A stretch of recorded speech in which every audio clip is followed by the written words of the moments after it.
866. November 866. A great heathen army of Viking invaders captured the city of York. They then held it against Anglo-Saxon counterattack the next year, inflicting great slaughter. The Vikings eventually settled in the surrounding countryside and established the Viking Kingdom of York. They greatly enlarged York itself, laying out new streets and divided up the city into new building plots. Within a short time, Jorvik had become one of the greatest cities in northwest Europe. Everything you're about to see is based on evidence, most of it dug up here by archaeologists from the York Archaeological Trust.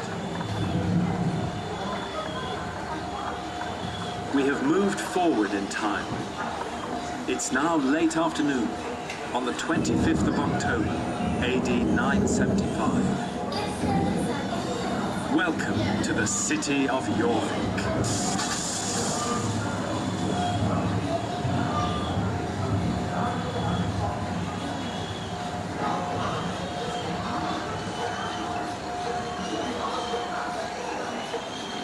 You have arrived by the River Foss. Ahead lies the city with countless houses and workshops, many of them newly rebuilt. To the right, two children are playing Nefitaf, a popular Viking board game.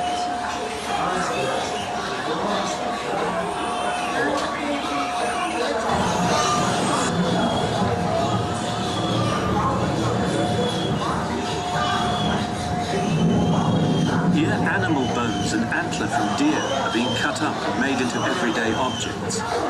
Things like combs, skates, and bone pins are all being made in this building. Here, local traders attempt to strike a deal. There are goods and raw materials from across Britain, as well as rare, valued items. Amber, sharpening stones, walrus ivory from Scandinavia, good wine from the Rhineland, and even silks from the Eastern Mediterranean. Keepsakes from further afield include coins from Central Asia and a cowrie shell from the Red Sea.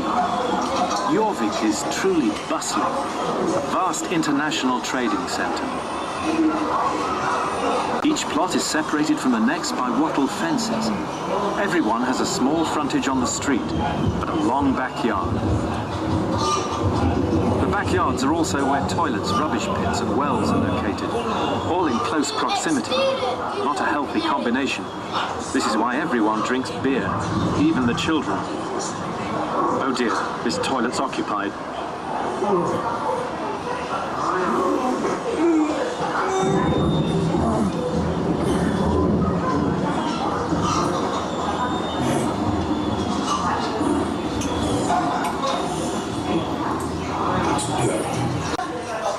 Hold on as we head out of the dam and up the river. Recently, people began rebuilding work on their houses, making them from oak beams and planks. They're two-story, the lower story acting as a cellar with living and working space above.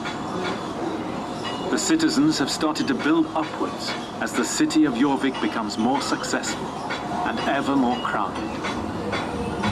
Ahead lies one of the older, simpler, single-story buildings, yet to be replaced. It's made from wattle and daub, and is now really damp. Research has shown us it was used by a blacksmith. He's in there now, hammering out iron goods for sale on tomorrow's street market. It's a hot job. He's a wood turner, and he too has a new two-story building. Here he is making wooden bowls and cups on his pole lathe. And it's this trade that gives its name to Coppergate, the street of the cup makers. Listen, you can hear the sounds of a street market in Coppergate through this gap.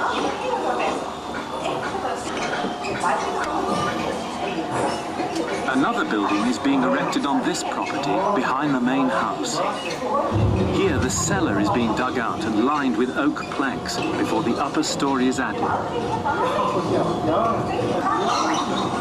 Let's go back down towards the river. This is Coppergate. an important commercial street in the heart of the city of Jorvik. You can buy almost anything you want here.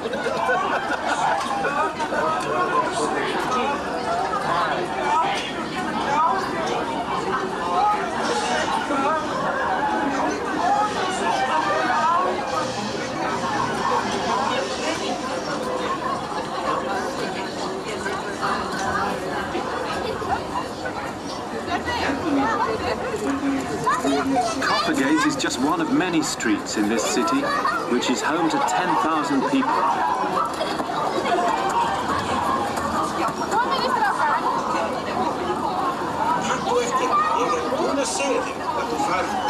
The streets of the city of Jorvik are poor, covered in filth and muck, rutted by cartwheels with potholes everywhere.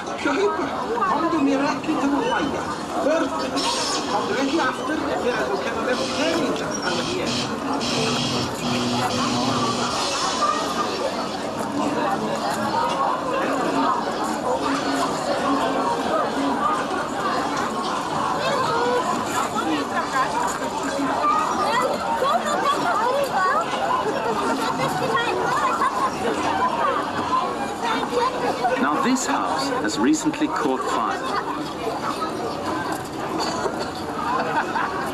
The floor gave way in the fire, so you can see into the cellar. Workmen are busy repairing it. This coin, this is the side of the coin that was struck here in Jorvik, and the other side is a coin that was struck for the Saxon King Athelstan. And the reason why we have two different faces on one coin is that we found two different die on the site and made replicas. And this is a replica of the Saxon die. Basically what was done then is the silver was issued by the king to the licensed moneyers, and they would place that between the die and then strike it, and that would make the coin. You could trade anywhere you wanted to with it. You could cut it in half to make change, to make a half penny gun, or cut it in fourths to make a fourth of a thing or a fourth of it. So that's the current thing. Hi, my name's Gro, and I'm going to give you a short talk on married life in the Viking Age. Now basically, I myself have been married since I was about 11 years old. When I was 10 years old, my parents decided to go for the old-fashioned option of having me contract a trial marriage before I had my proper marriage, which meant that they started looking around for a suitable husband for me. Now, the first candidate they chose, not very good. Local leather worker, but really, he wasn't going to bring in much money, so I decided me and Einar wouldn't suit. And although they'd chosen him, they didn't actually force me to get married for him. That's not the Viking way. So instead, they started looking around for a different husband. Now, next guy was a blacksmith. Lots of money coming in. And I decided he'd be a perfect husband for me. So we started to meet, and we agreed to have our trial marriage. Now, after the space of a year and a day, we got on pretty well. No children as yet, bit of a shame, but still, there you are. And that meant that we agreed to have a proper Christian ceremony. In Jorvik, we're all Christians, as you can see. If I hadn't had a Christian ceremony, my family would have been pretty disappointed. Plus, in Jorvik, they tend to be pagans, so it's a bad idea to be one. Now, after we'd had our proper Christian marriage, the priest clasped our hands and said a few prayers, and I was presented with a brooch by my new husband, Grim, as a symbol I'm a married woman. And then the best bit of the ceremony came up. Because under Viking law, he then had to give me the keys to the household. Now, what that basically means is that I have the keys to every chest where we keep the money locked up, and the jewellery. So I get to help myself to my husband's money whenever I want, and he has to ask me for permission. Pretty good in my opinion. On the other hand, there are certain things I have to do as a Viking woman to keep that money and keep in my husband's house. First of all, I have to have children. The average Viking woman's going to have about 20 children during her lifetime. To date, I've had 4. One of them died, quite unfortunate, but we've been lucky not to lose more. My oldest son is just about to start his warrior training. He's now 7 years old, so we're going to get him all kitted out for that, and hopefully he's going to be a very good warrior, catch the Earl's eye, and go off to become a huskar, a noble warrior. Now, I also have to keep my family in clothes, so I stitch around the home, I cook, I clean. Plus, I act as a modest Viking lady. Now, you'll notice I'm keeping my hair covered up. I cannot show my hair to any man other than my husband. Anyone I see showing off their hair today is clearly flirting with all the men in the audience. Now, if your husband sees that, he's clearly going to be jealous of it. So are all the other women who don't have such beautiful hair on display. So any lady showing off her hair, bit of a hussy, can get divorced. And if her husband divorces her for showing off her hair, then she will actually lose everything except the children. Now, I might like my children, but children with no money and no house is not really what I want. So I'd much rather catch my husband out doing something wrong and divorce him. Now, as a Viking lady, I do have the right to divorce my husband. If I catch him showing off his forearms or his chest to another lady, that's divorce. Because that clearly means he's trying to impress her with all his muscles, and I don't like the idea of him trying to pull other people's wives. It's okay if he has another wife, you're allowed more than one wife as a Viking man, but he's not allowed to go around flirting with everyone else. So if I catch him, I can actually divorce him. And if I divorce him, then I get to keep everything. The house, the money, and all his possessions, as well as the children, which is a pretty good deal. Now, we actually know of a very clever lady in the Laxadala sagas who needed to get rid of her husband. She wasn't getting on very well with him, who was behaving rather badly to her. And what she did is make that man a V-necked shirt. Now, he wasn't the cleverest man ever, so he popped on that shirt, he went out to meet some of his friends, his chest was on display, and after that, she could divorce him, so she managed to take all her money back. Now, at the moment, I am quite happily married, but if ever in the future I decide Grim's not paying me much attention, or giving me enough jewellery, I may just decide to take that option. I am Orm, Huskar of the Viking Lord. As you can see, I'm kitted out as full Viking warrior. Quite expensive kit. It's been bought for me by my lord. I've been provided with the best in Viking battle technology. What I've got here is chainmail worn over a padded leather jacket. This will protect me against most enemy attacks. An axe like this isn't going to go through that. The only things that are really going to go through it are specially designed spears and certain types of arrows, all very strong people. I've also got a helmet made of beaten iron with a ridge on the top there to make blows glance off the side. And I've got a shield, made of very heavy wood. That's quite a difficult thing to get through, and in a battle I'd stand shoulder to shoulder with my comrades on both sides of me, forming a shield wall with all of our shields locked together. The enemy are going to have some trouble getting through that. The one thing they might have, if they're good professional warriors that will help them get through that, is one of these, a skegox, or bearded axe. As you can see, it's got a hooking bit at the bottom there. What that's for is that they'll run up to the shield wall, they'll hook it over there, and pull my shield back, and then they've opened a hole in the shield wall, they can attack my body. As well as having the shield, I have the weapon of a true professional soldier, a sword. Not many people have got these. These are what you have if you're a real soldier. They're very, very expensive items, almost expensive as the chainmail. They're fold welded, special sword making techniques, and I'd use this along with the shield like that. It's a well balanced sword. I can wield it without too much trouble. It balances very nicely in my hand, and because the pommel is very heavy, so I can also use that to hit people in the face. And that's where the word pommel comes from. So sheathe that again, and I'll show you a different type of weapon that a professional Huskar might be using in battle. This is a much bigger axe, Dane axe. It's a two-handed weapon. And if you use one of these, you're amongst the bravest of the brave, because this means that because it's two-handed, you can't use a shield. You have to stand out in front of the rest of the army, in front of the shield wall, and face the enemy charge on your own, basically, with very little to protect you. But it's a fearsome weapon. Got a good reach on it. It comes up to about my shoulder, so it's a very lengthy shaft. And with one of these, I can chop up through the neck of a horse and kill the man sitting in the saddle of it. So it's a powerful weapon and a very scary thing to face.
Into the leatherworker's cellar.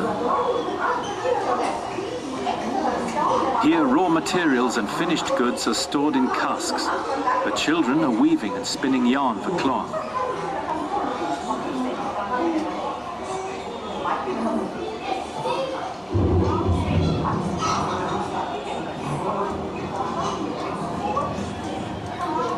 Hold on now.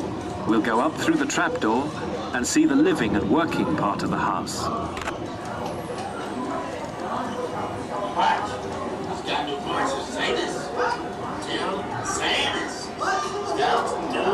The hearth is the center of home life. The fire is used for light, heat, and cooking.